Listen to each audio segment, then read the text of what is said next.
A graça e paz, bem-vindos a mais um devocional, mais um momento que a gente para ler a palavra do Senhor e refletir naquilo que Ele tem para as nossas vidas. Vamos começar com oração? Senhor, obrigado por mais esse dia, por mais essa oportunidade de ler a Tua palavra, que o Senhor fale aos nossos corações, que o Teu Espírito Santo nos guie nessa leitura e para que nós possamos compreender a Tua vontade através dessas palavras. É isso que eu te peço e agradeço em nome de Jesus. Amém. E hoje, no texto de Primeira Crônicas, leremos do capítulo 7 até o capítulo 8, verso 40. Nós continuamos lendo diversas genealogias e os feitos que aconteceram, tanto os feitos que foram feitos por esses líderes de tribos, tanto quanto as terras que eles ocuparam dentro de Israel. Falamos ontem a razão disso. Os 4 filhos de Issacar foram Tolá, Pual, Jasube e Singrom. Os filhos de Tolá foram Uzi, Refaías, Jeriel, Jamai, Ibsão e Samuel. Cada um deles foi chefe de um clã. No tempo do rei Davi, o total de homens aptos para a guerra listados no registro desses clãs era de 22.600. O filho de Uzi foi Israías. Os filhos de Israías foram Micael, Obadias, Joel e Isias. Os 5 foram chefes de clãs. Todos eles tiveram muitas esposas e muitos filhos. Por isso, o total de homens disponíveis para o serviço militar entre seus descendentes era de 36.000. O total de homens aptos para a guerra de todos os clãs da tribo de Issacar era de 87.000. Todos eles foram listados nos registros genealógicos. Os 3 filhos de Benjamim foram Belá, Bequer e Gediael. Os 5 filhos de Belá foram Esbom, Uzi, Uziel, Jerimote e Iri. Cada um deles foi chefe de um clã e o total de homens aptos para a guerra desses clãs era de 22.034, conforme listados nos registros genealógicos. Os filhos de Bequer foram Zemira, Joás, Eliezer, Elioenai, Onri, Jeremote, Abias, Anatote e Alemete. Cada um deles foi chefe de um clã. O total de homens aptos para a guerra e chefes desses clãs era de 20.200, conforme listado nos registros genealógicos. O filho de Gediael foi Bilã. Os filhos de Bilã foram Jeus, Benjamim, Eude, Kenaaná, Zetã, Tarsis e Aissar. Cada um deles foi chefe de um clã. O total de homens aptos para a guerra desses clãs era de 17.200. Os filhos de Ir foram Supim e Rupim. Os filhos de Aer foi Husim. Os filhos de Naphtali foram Jaziel, Guni, Jezer e Silém. Todos eles foram descendentes de Bila, concubina de Jacó. Os descendentes de Manassés com sua concubina Arameia foram Asriel e Maquir, pai de Gileade. Maquir se casou com a mulher do clã de Upim e Supim. A irmã de Maquir se chamava Maaca. Outro descendente de Manassés foi Zelofedade, que só teve filhas. Maaca, esposa de Maquir, deu à luz a um filho e lhe deu o nome de Pérez. Seu irmão se chamava Seres. Os filhos de Pérez foram Ulão e Requem. Os filhos de Ulão foi Bedã. Todos esses foram descendentes de Gileade, filho de Maquir, filho de Manassés. Omolequete, irmã de Maquir, deu à luz a Isode, Abiezer e Maalá. Os filhos de Semida foram Aiã, Siquém, Lique e Anião.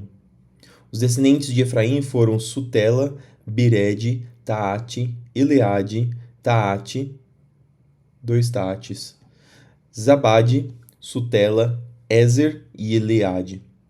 Estes foram mortos quando tentavam roubar o gado de moradores dos arredores de Gade.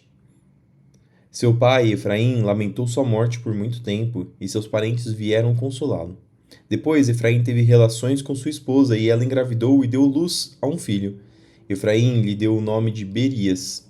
Por causa da desgraça que sua família havia sofrido, deu o nome de Berias por causa da desgraça que sua família havia sofrido. Berias aqui tem um som parecido com o termo hebraico que significa tragédia ou desgraça. Sua filha se chamava Será. Ela construiu as cidades de Bet-Horon Baixa, Bet-Horon Alta e Uzen-Seerá. Os descendentes de Efraim foram Refa, Resefe, Telá, Taã, Ladã, Amiúde, Elissama, Num e Josué. Os descendentes de Efraim habitavam no território que incluía Betel e seus povoados ao sul, Naarã, a leste, Gézer e seus povoados ao oeste, e Siquém e seus povoados ao norte, até Aiá e seus povoados. Ao longo da divisa de Manassés ficavam as cidades de Bet-San, Taanac, Megido e Dor, com seus povoados. Os descendentes de José, filho de Israel, habitavam nessas cidades. Os filhos de Aser foram Imna, Isvá, Isvi e Berias. A irmã dele se chamava Sera. Os filhos de Berias foram Eber e Malquiel, pai de Birzavite. Os filhos de Eber foram Jaflete, Somer e Rotão. A irmã dele se chamava Suá.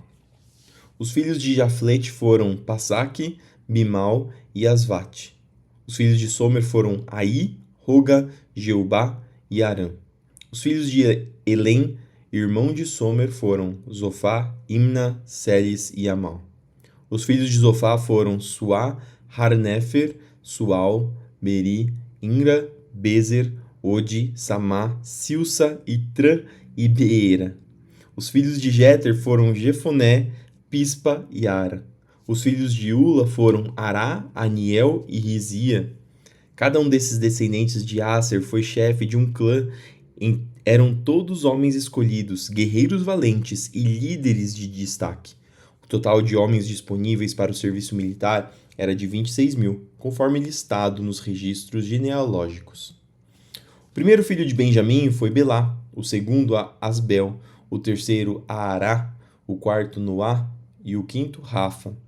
Os filhos de Belá foram Adar, Gera, Abiúde, Abissuá, Naamã, Auá, Gera, Sefufá e Urão. Os filhos de Eude, chefes dos clãs que habitavam em Geba, foram deportados para Maanate. Os filhos de Eude foram Naamã, Aías e Gera. Gera, que os exilou, foi o pai de Uzá e Aiúde. Depois que Saarim se divorciou de suas esposas Husim e Baara, teve filho na terra de Moabe. Odes, sua esposa, deu à luz a Joababe, Zíbia, Messa, Malcã, Jeus, Saquias e Mirma. Todos esses filhos foram chefes de clãs. Husim, esposa de Saarim, deu à luz a Abitube e Eupal.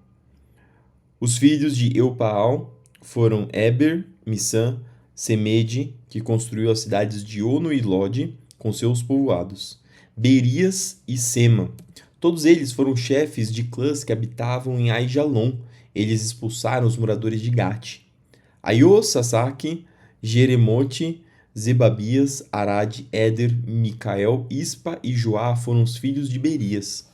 Zabadias, Messulão, Isque, Eber, Ismarai, Islias e Jobabe foram filhos de Eupaal. Jaquim, Zicre, Zabde, Elienai, Ziletai, Eliel, Adaías, Beraías e Singrate foram os filhos de Simei. Ispã, Eber, Eliel, Abdon, Zicre, Anã, Ananias, Elão, Antotias, Ifideias e Penuel foram filhos de Sasaque. Sanserai, Searias, Atalias, Jaaresias, Elias e Zicre foram filhos de Jeroão. Esses foram os chefes dos clãs conforme listados em seus registros genealógicos. Todos moravam em Jerusalém. E hoje está sendo um desafio de trava-língua aqui, ler todos esses nomes. Jeiel, pai de Gibeon, morava em Gibeon. Sua esposa se chamava Maaca e seu filho mais velho, Abdon. Os outros filhos de Jeiel foram Zur, Quis, Baal, Ner, Nadab, Gedor, Aiô, Zacarias e Miclote, que gerou Simeão. Todos moravam com suas famílias, próximos uns dos outros em Jerusalém. Ner gerou Quis, Quis gerou Saul. Os filhos de Saul foram Jonatas, Malquissua, Abinadab e Isbosete. E aqui já o Saul, o rei Saul.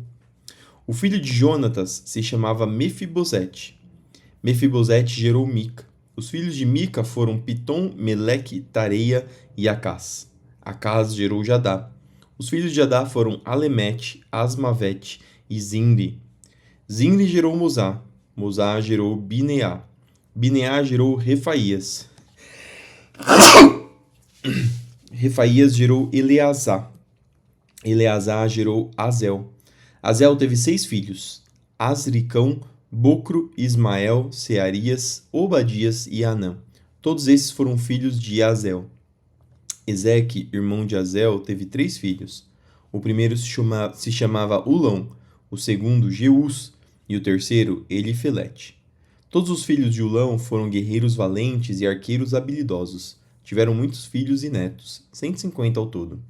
Todos esses foram descendentes de Benjamim. Atos 27, do 1 até o 20. Quando chegou a hora, zarpamos para a Itália. Paulo e muitos outros prisioneiros foram colocados sob a guarda de um oficial romano, chamado Júlio, capitão do regimento imperial. Lembrando que Paulo estava preso, ele tinha recorrido a César, ele foi até julgado por Félix e por Festo. E eles até acharam ele inocente e poderiam liberá-lo se Paulo não tivesse pedido para ser julgado por César. E aí talvez você possa pensar, mas então Paulo fez besteira, então talvez Deus deixou de cuidar de Paulo, mas não. Nós sabemos que Deus estava guiando Paulo, o Espírito Santo estava guiando Paulo, e tudo o que aconteceu foi a providência de Deus para que Paulo anunciasse a verdade que Deus queria que ele anunciasse, aonde quer que ele anunciasse, para quem ele quiser. Ele queria que Paulo anunciasse. Então, Paulo e muitos outros prisioneiros foram colocados sob a guarda de um oficial romano chamado Júlio, capitão do regimento imperial. Aristarco, um macedônio de Tessalônica, nos acompanhou. Partimos num navio que tinha vindo do porto de Adramítio, no litoral noroeste da província da Ásia. Estavam previstas diversas paradas em portos ao longo da costa. No dia seguinte, quando ancoramos em Sidom, Júlio demonstrou bondade a Paulo, permitindo-lhe que desembarcasse para visitar amigos e receber a ajuda material deles. Quando partimos de lá, fomos costeando a ilha de Chipre, devido aos ventos contrários que tornavam difícil manter o rumo. Prosseguindo por mar aberto, passamos pelo litoral da Sicília e da Panfilha, chegando a Mirra, da província de Lícia. Ali o oficial no comando encontrou um navio egípcio de Alexandria que estava de partida para a Itália e nos fez embarcar. Navegamos vagarosamente por vários dias e depois de muita dificuldade nos aproximamos de Cnido. Por causa dos ventos contrários, atravessamos para Creta, acompanhando o litoral menos exposto da ilha, defronte ao cabo de Salmona. E aqui Paulo e Lucas estavam passando por diversos locais, e eu creio que eles iam pregando o evangelho do Senhor em todos esses lugares que eles iam. Costeamos a ilha com grande esforço até que chegamos a bons portos, perto da cidade de Lazeia. Havíamos perdido muito tempo. As condições climáticas estavam se tornando perigosas para a navegação, pois se aproximava o fim do outono. E Paulo tratou dessa questão com os oficiais do navio. Disse ele: Senhores, se prosseguirmos, vejo que teremos problemas adiante. Haverá grande prejuízo para o navio e para a carga e perigo para a nossa vida. Mas o oficial encarregado dos prisioneiros deu mais ouvidos ao capitão e ao proprietário do navio que a Paulo. E não julgo, porque imagino que o capitão e o proprietário do navio tivessem conhecimento sobre a navegação. Talvez eles não soubessem quanto Paulo era sabido, inteligente. E uma vez que bons portos eram uma enseada aberta, um péssimo lugar para passar o inverno, a maioria da tripulação desejava ir a Fenícia, que ficava mais adiante na costa de Creta, e passar o inverno ali. Fenícia era bom porto, com abertura apenas para o sudoeste e o noroeste. Quando o vento leve começou a soprar do sul, os marinheiros pensaram que conseguiriam chegar lá a salvo. Por isso, levantaram âncora e foram costeando Creta. Mas o tempo mudou de repente, e um vento com força de furacão, chamado Nordeste, soprou sobre a ilha e nos empurrou para o mar aberto. Como os marinheiros não conseguiam manobrar o navio para ficar de frente para o vento, desistiram e deixaram que fosse levado pela tempestade. Navegamos pelo lado menos exposto de uma pequena ilha chamada Cauda. onde, com muito custo, conseguimos içar para bordo o barco salva-vidas que viajava rebocado. Então os marinheiros amarraram cordas em volta do casco do navio para reforçá-lo. Temiam ser arrastados para o banco de areia de Sirte, distante do litoral africano. Por isso baixaram a âncora flutuante para desacelerar o navio e deixaram que fosse levado pelo vento. No dia seguinte, como ventos com força de vendaval continuavam a castigar o navio, a tripulação começou a lançar a carga no mar. No terceiro dia, removeram até mesmo parte do equipamento do navio e o jogaram fora. A tempestade terrível prosseguiu por muitos dias, escondendo o sol e as estrelas, até que perdemos todas as esperanças. Salmo 7, do 1 ao 17. Salmo que Davi cantou ao Senhor sobre Cuxi, da tribo de Benjamim. Em ti me refugio, Senhor meu Deus, salva-me dos que me perseguem e livra-me. Do contrário, eles me atacarão como leões e me despedaçarão sem que ninguém me resgate. Ó Senhor meu Deus, se fiz o mal, se cometi alguma injustiça, se traí um amigo ou saqueei meu adversário sem razão, que meus inimigos me persigam e capturem, que me pisoteiem no chão e no pó arrastem minha honra. Levanta-te, Senhor, em tua ira. Ergue-te contra a fúria de meus inimigos. Desperta, meu Deus, e faz justiça. Reúne as nações diante de ti e toma teu lugar de autoridade sobre elas. O Senhor julga as nações. Declara-me justo, ó Senhor, pois sou inocente, ó Altíssimo. Faz cessar a maldade dos perversos e dá segurança ao justo, pois tu sondas a mente e o coração, ó Deus justo. Deus é meu escudo, ele salva os que têm coração íntegro. Deus é justo juiz, todos os dias ele mostra sua ira contra os perversos. Se eles não se arrependerem, Deus afiará sua espada, armará seu arco para disparar, preparará suas armas mortais e acenderá suas flechas com fogo. Sim, o perverso gera o mal, concebe o sofrimento e dá à luz a mentira. Abre uma cova profunda, mas ele próprio cai em sua armadilha. Sua maldade se volta contra ele, sua violência lhe cai sobre a cabeça. Darei graças ao Senhor, porque ele é justo. Cantarei louvores ao nome do Senhor, Altíssimo. E por fim, Provérbios 18, 22.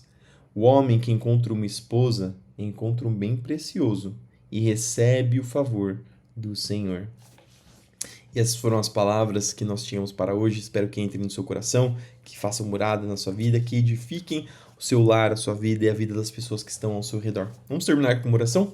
Senhor, obrigado por mais essa leitura. Obrigado porque o Senhor falou conosco. Que o Senhor continue falando conosco ao longo do dia. Continue edificando os nossos corações.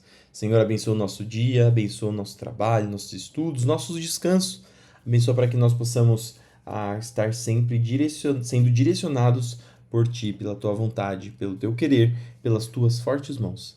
Abençoa aqueles que estão doentes, que estão enfermos, para que se recuperem, para que fiquem saudáveis novamente, para que recebam a cura da Sua mão, da mão dos médicos, que o Senhor capacite.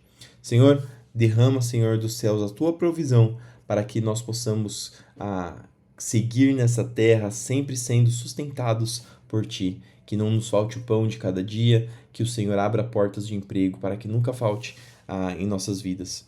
Senhor, abençoa para que nós possamos continuar lutando contra o pecado, para que nós possamos cada dia mais nos tornar mais próximos daquilo que o Senhor quer para as nossas vidas. É isso que eu te peço e te agradeço em nome de Jesus. Amém.